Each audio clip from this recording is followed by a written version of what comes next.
G'day, this is for all you owners of older Lexus out there. What do you do when your remote little button press key thing stops working? If you're pressing the little button and the little red LED here isn't lighting up, it's probably just simply that the battery in your key is flat. You can usually get these key batteries replaced at key cutting and watch battery repair places in shopping centres. They might charge you anywhere from $20 to $50 to change a battery in a key. I want to show you that you can do it yourself. I have two keys which I need to replace the battery in today.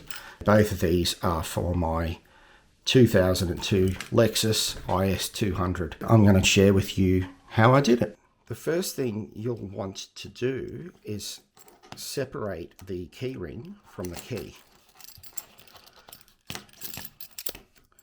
And the reason for that is this key has two halves to it. If you leave the key ring attached, the little loop here where the key ring attaches to the key will not separate.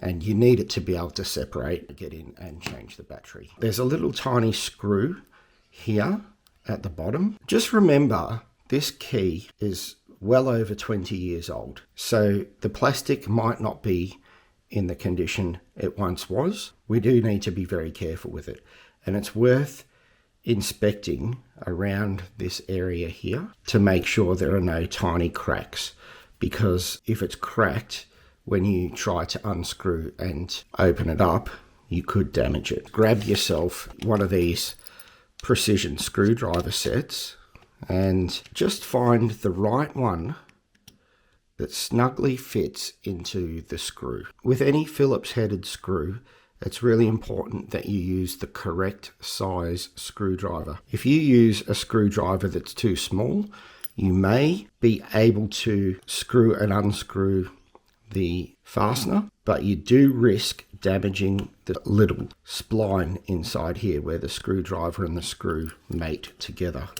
If you strip that spline, you then run the risk of damaging both the screw and also the screwdriver. Now I've taken that little screw out, I'm just going to flick the back case off with my fingernail. You can see there it came out quite easily.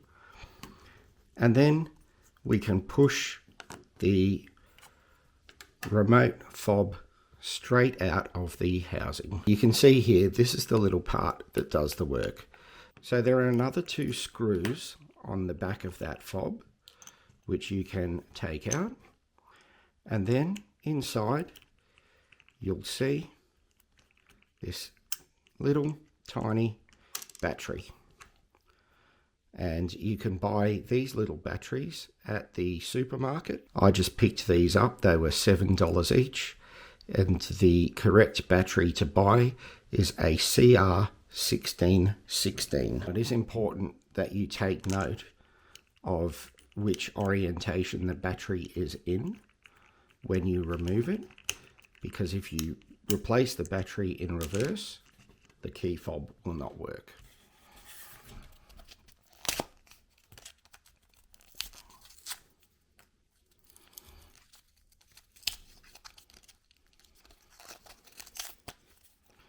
Coin cell batteries like this can come wrapped in some serious protection, and there's a good reason for this.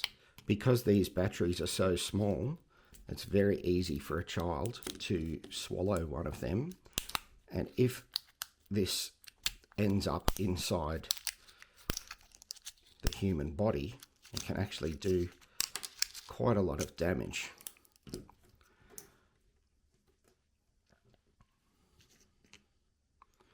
Please do keep these batteries away from your children.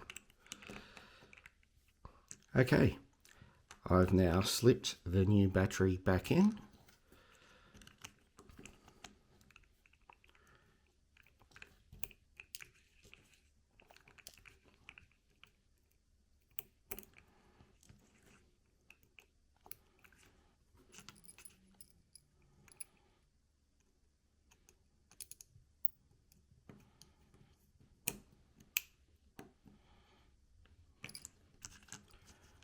Screw the two battery cover screws back together.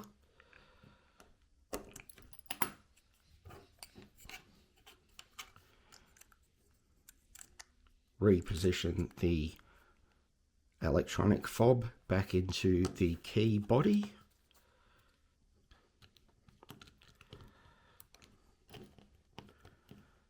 Clip the back cover back on.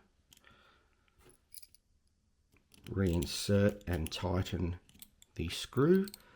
Please be careful not to over tighten this screw, because you can actually damage the housing by doing that, and then you can end up with your key falling apart. And that's it.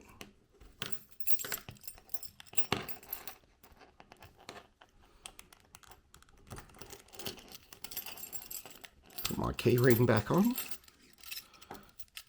and you can see now when I press the buttons, I've got a very strong flash of the LED light. It wouldn't be right to do this without a test to make sure that it works. Key number 1, unlock and lock. Key number 2, unlock, lock. That's it. See ya.